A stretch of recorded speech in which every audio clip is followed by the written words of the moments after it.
नमस्कार। गत वीडियो में आपने देखा राशियों के चरादि संज्ञा पुंस स्त्री आदि देखा। इस वीडियो में हम ग्रहों के उच्च नीच राशि, मूल त्रिकोण राशि, रत्न, भाग्योदय, वर्षादि एवं अन्य विवरण बताने जा रहे हैं। साथ ही इसकी क्या उपयोगिता है ये भी आप जानेंगे। गत वीडियो में भी हमने कहा था कि फलादेश करने के लिए सबसे अधिक महत्वपूर्ण है राशियों और ग्रहों के संबंध में अधिकतम जानना। ये बोर्ड पर जो लिखा गया है, जो प्रदर्शित है, वो एक हिस्सा है। ये संपूर्ण जानकारी ग्रहों और राशियों के संबंध में नहीं है, लेकिन ये महत्वपूर्ण जानकारी है और व्यवहार में है। इस जानकारी को समझ लेने के बाद आप फलादेश करने में कुछ हद तक सक्षम हो पाएंगे। उदाहरण के तौर पर आप देखेंगे, यहाँ पर जो है सूर्य को देखेंगे। सूर्य जो है वो मेष राशि में उच्चस्थ होता है, यानी मेष राशि में यदि सूर्य हो 1 नंबर में तो उच्च कहलाता है। उच्च का मतलब कि सूर्य जो है वो प्रबल है। तो जिस भाव में वो स्थित है और जिस भाव का वो अधिपति है, दोनों भावों को वो पुष्ट करता है।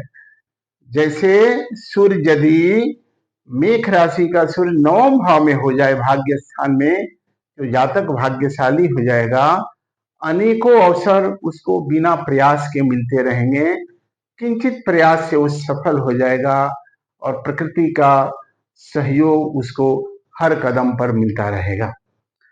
अगर वही सूर्य नीचे आगे आप देखेंगे तुला राशि में हो जाए, नीचस्थ हो जाए, तो उसको कहेंगे कि वो सूर्य जो है वो दुर्बल है और वो सूर्य जो है वो आकस्मिक हानि देगा। आत्मविश्वास की कमी रहेगी। जिस भाव में रहेगा उस भाव की भी पुष्टि नहीं होगी। यदि दशम में है तो नौकरी छोड़ने की प्रवृत्ति होगी, नौकरी प्राप्त करना कठिन होगा या अनुकूल सेवा कार्य नहीं मिल पाएगा। आगे आप देखेंगे स्वराशि क्या है। स्वराशि जो है सूर्य का सिंह है, सिंहस्याधिपति सूर्य। स्वराशि में भी ग्रह प्रबल होता है और ग्रह प्रबल होता है तो उस जिस भाव में वो रहता है उसमें शुभ फल की प्राप्ति होती है। फिर आप आगे आप देखेंगे मूल त्रिकोण राशि भी सिंह ही है, इसमें भी सूर्य प्रबल है। वर्ण में इसको क्षत्रिय का गुण है। ये साहसी है, धैर्यवान है, जुझारू है और आत्मरक्षा करने में वो समर्थ है। तो सूर्य का ये जो है ये भी एक स्वभाव है। फिर आप आगे देखेंगे ये पुरुष है और यहाँ पर आप देखेंगे ये क्रूर है। क्रूर और सौम्य यानी शुभग्रह और पापग्रह।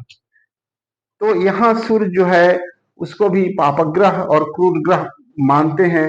उसको भी कहते हैं कि ये भी सेपरेटिव प्लैनेट है, ये संबंधों को विच्छेद करता है। क्रूर ग्रहों का यही काम है, वो जो वस्तुवाद है उसको तो बढ़ाते हैं और जो संबंधवाद है उसको वो कम करते हैं। आगे आप देखेंगे प्रकृति इसकी देखेंगे तो ये पित्त प्रकृति है। अगर लग्न में सूर्य है तो प्रकृति जो होगी वो पित्त की प्रकृति होगी। आप जानते हैं कि आयुर्वेद के अनुसार वात पित्त कफ ये 3 प्रकृतियां होती हैं। इन्हीं के प्रभाव से शरीर में रोग आदि उत्पन्न होता है। तो एक प्रकृति और एक विकृति।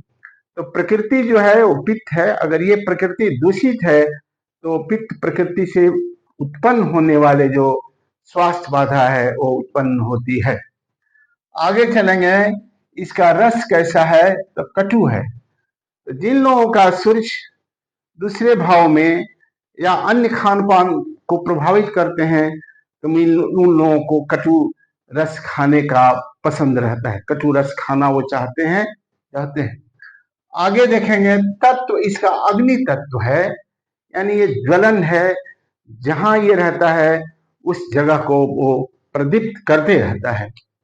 वैसे ही आप चलेंगे, रत्न जो है वो माणिक है, जिसके कुंडली में सूर्य जो है वो लग्नाधिपति हो या पंचमाधिपति हो, नौमाधिपति हो, केंद्राधिपति हो और कमजोर हो, तो वैसी स्थिति में उस जातक को माणिक धारण करना चाहिए।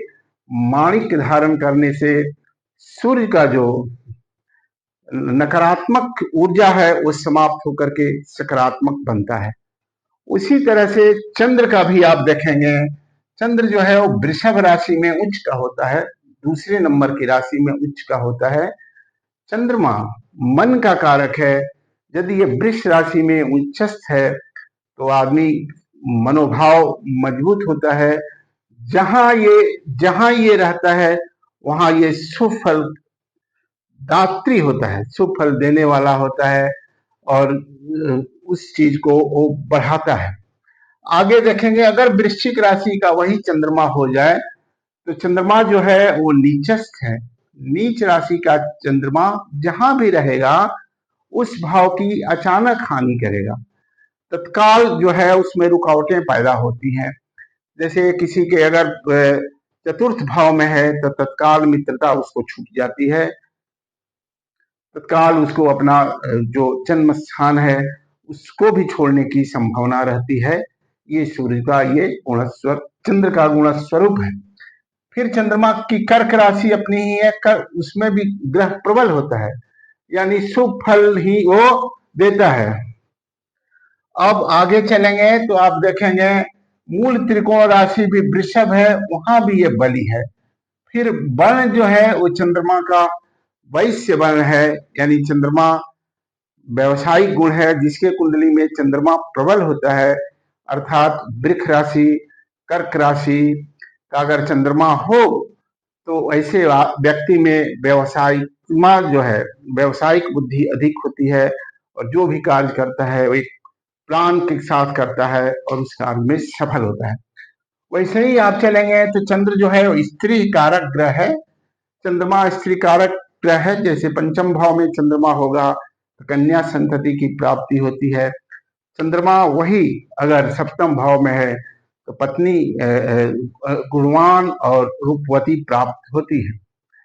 उसी प्रकार आगे चलेंगे तो ये कफ प्रकृति है। चंद्रमा अगर रोगादि स्थान में हो तो कफ की रोग होने की संभावना रहती है, वजन बढ़ने की भी संभावना रहती है। इस तरह से आप चलेंगे तो चंद्रमा जो है वो नमकीन खाने वाला होता है, जल तत्व है और मोती उसके लिए धारण किया जाता है। तो ये सभी ग्रहों का ग्रहों के संबंध में उनके जो उच्च नीच राशि रत्न भाग्योदय वर्षादि जो है इसमें अंकित कर दिया गया है। आप इसे देखेंगे समझेंगे।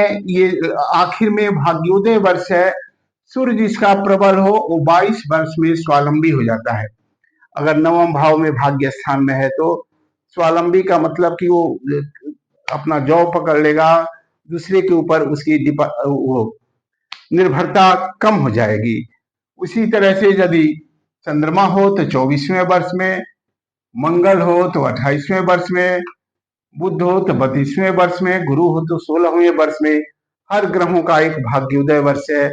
उस वर्ष से जीवन में एक परिवर्तन आता है, एक बदलाव होता है और वहां से सुखद स्थिति होती है। तो ये जो सूचना जो दी गई है ग्रहों के संबंध में, ये फलादेश करने में बहुत ही सहायक है।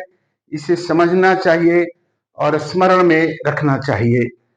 आगे की वीडियो में हम सोच रहे हैं, बहुत से लोगों की इच्छा है कि कुंडली मिलान पर वीडियो बनाएं।